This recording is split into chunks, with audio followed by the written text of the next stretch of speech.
T'as vu le dernier film de la bande à Fifi? Alibi.com 2? Non. Laisse, j'ai toujours un train de retard. Non, je parle de super-héros malgré lui. Ah, ça me rappelle quelqu'un. Mais ouais, pour répondre à ta question, oui, je l'ai vu, mais alors, est-ce qu'on doit vraiment en parler? Bah moi ouais, parce que ça m'intrigue quand même. Bon, alors je vais te résumer un peu le pitch. On a Cédric Dugimon, qui est un acteur sans rôle. La dernière fois qu'on l'a vu à la télé, c'était dans une pub pour des préservatifs extra small, à qui on va proposer un rôle dans une super production française, un film de super-héros, un film qui s'appelle Batman. Finalement, par un concours de circonstances, il va avoir le rôle, mais son père est victime plus ou moins d'une tentative d'assassinat ou une tentative de meurtre. Il est envoyé en prison, Cédric va prendre la voiture, la Batmobile du coup, pour aller le voir, il va se planter et il devient amnésique. Les seuls indices qu'il a pour savoir qui il est, c'est les indices qu'il a sur lui et qui l'envoient forcément vers Batman. Il pense donc être réellement un justicier. Mais alors c'est un vrai film de super-héros français ou alors c'est juste une parodie? Bah en fait le film il a un peu le cul entre deux chaises.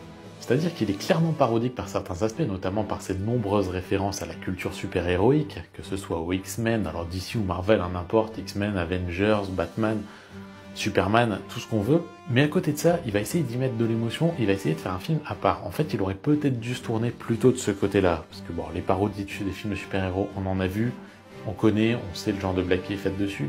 S'il avait tenté réellement de faire un film de super-héros, il aurait peut-être pu réussir, parce qu'il y a quand même des effets spéciaux intéressants, et qu'il aurait pu en tirer quelque chose.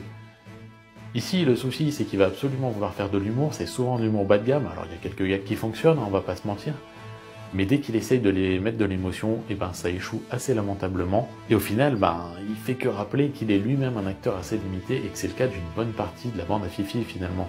C'était marrant au début, mais aujourd'hui on commence à voir leurs lacunes de plus en plus. Que ce soit Philippe Lachaud, que ce soit Julien Arruti, ou alors Chantal Latsou est une nouvelle fois présente dans le film. Des acteurs qui sont pas spécialement bons en tant que tels. On en a qui se sortent un peu mieux, on retrouve Tarek Boudali et Elodie Fontan, mais aussi Régis Laspalès ou Jean-Hugues Anglade. Forcément, ça passe mieux, reste que le résultat global, il est pas fou. En gros, c'est un pur film de l'équipe, quoi.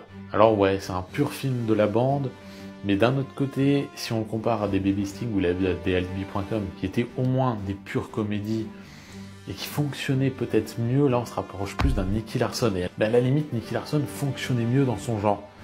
Ici, je sais pas, on est dans un gloubi-boulga d'influence qui fonctionne pas trop, et avec un humour assez dépassé, et qui vole franchement pas bien haut. Ah, Combat, non, lui il vole pas du tout en fait.